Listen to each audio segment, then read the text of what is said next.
Hey everybody, this is Simeon off of SymeonTV Spring Sports Special, but today I'm doing a special edition. I'm actually going to be interviewing Erin Richards, and she's a reporter for the Journal Sentinel. So stand back, knock this thing out, enjoy. Erin Richards, nice to have you on the show. Simeon, it's nice to meet you and it's nice to be here. Okay, now I'm going to ask you a series of questions, and I need you to answer them very, very honestly. My grade depends on it. I'll do my best. Alright. Now, as a reporter, now obviously you need to have some sort of experience, and sometimes they say that the job market is competitive. So tell us, tell the world, or whoever's watching, what are the employment projections? Well, as you probably know, and as most of your peers probably know, it's a really tough job market. Things are starting to get a little bit better. And I'm not an economist and I'm not a business reporter, but what I see in the industry is that it is harder to get a job in journalism than it might have been 10 years ago, just like it's probably harder to get jobs in a lot of different fields than it was 10 years ago. So that means that you've got to be more competitive, you've got to be more innovative, you have to have something special and unique about you that makes you a good fit for the position that you're trying to go for. And it means that you have to stand out from the crowd. So what might be considered more mediocre might not be something that would help you get employed. So it means that students really have to work twice as hard in undergrad than they might have had to in previous years when there were more options and more flexibility available. In addition to that, the journalism industry is changing.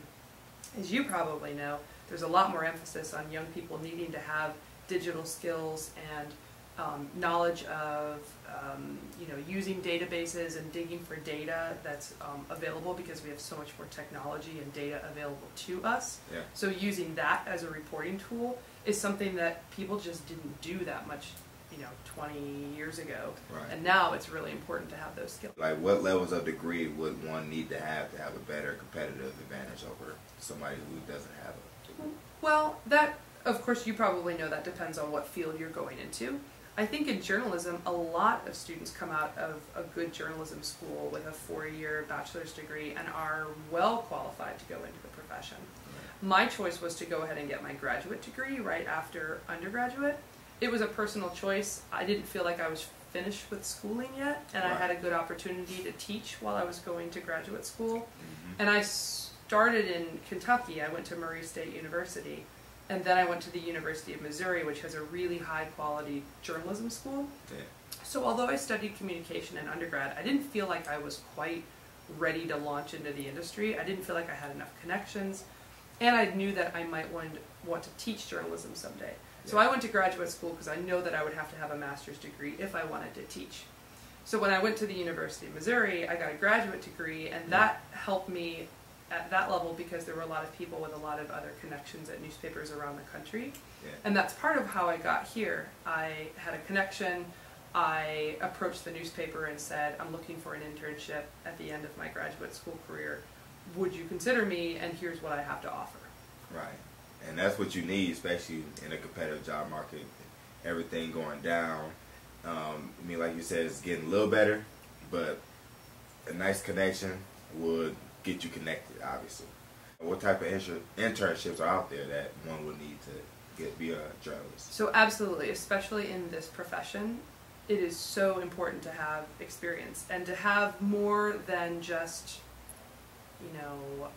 I write a couple of articles a year for a sports magazine, or I write a couple of articles a year for some other sort of magazine. What you need if you want to be in, whether you're going into public relations or if your interest is in magazines or if you want to be in print newspapers, you've got to get into a business and into the system to get that reporting experience if that's what you're doing. If you want to be an editor, you need to get that copy editing experience.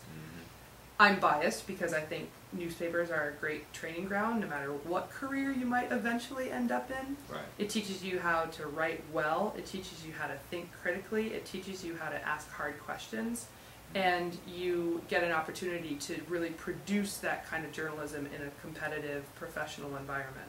And so absolutely, I would say, especially today, it's very difficult if you go through all 4 years of undergrad and you don't have an internship. it would be very difficult to get hired straight out your senior year. Hey, I'm available, I'm looking for a job. Right. You will get passed over by everyone else that's had a professional internship. As an aspiring journalist major, how would I be able to go about getting these opportunities of an internship? Well, I think it's really important to know what's out there. So one part of being a journalist is to investigate and research. And so you need to think about what is your interest. So for instance, for me, I knew my interest was print newspapers. So although I had some interest in magazines and I tried an internship in New York City and worked for a magazine for a summer, it was okay, but I liked New York City more than I liked the magazine. And so I knew that my heart was really interested in that sort of intense daily reporting. And so what I did was I asked one of my advisors for the top 10 newspapers in the country she would work for if she, like me, has an interest in narrative, storytelling in the news, papers that appreciate people who can write well, who can turn just regular facts into a story, which is something that I really enjoy. It's something that I like a lot. And so I just started going down the list of some names she gave me, and I explained to them exactly my position. Hello, I'm Erin Richards. I'm in my second year of graduate school at the University of Missouri. I'm working on a thesis about how newspaper reporters are starting to blog. This is back in the days when blogging was really new. And there weren't very many professional reporters blogging. Right. It was seen as sort of just something that the public did. Reporters, professional reporters didn't run blogs. Yeah. Or back then, weblogs. And so I explained to them my research, and I said, I need to find an internship for the summer to complete my project for the University of Missouri. Now, you seem like a very intense person, someone who loves their job. Explain the lifestyle impact. Like, what is the life of a reporter? Explain That's a that. very good question. I would say that I'll start with the good news. The good news is reporters tend to start a little bit later than a lot of people in other white-collar business jobs.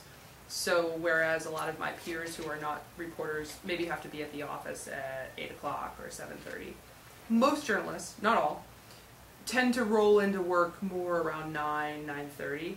That's partly because of the news cycle. So usually news doesn't break early in the morning. It does. There is some stuff to report in the morning, but generally news develops throughout the day. And so the most intense part of our day is at the end of the day, right now in fact, when you're still in the newsroom at 5, 6, 7 o'clock, when other people have gone home and are doing other things, we're still in the newsroom putting the paper together for the night.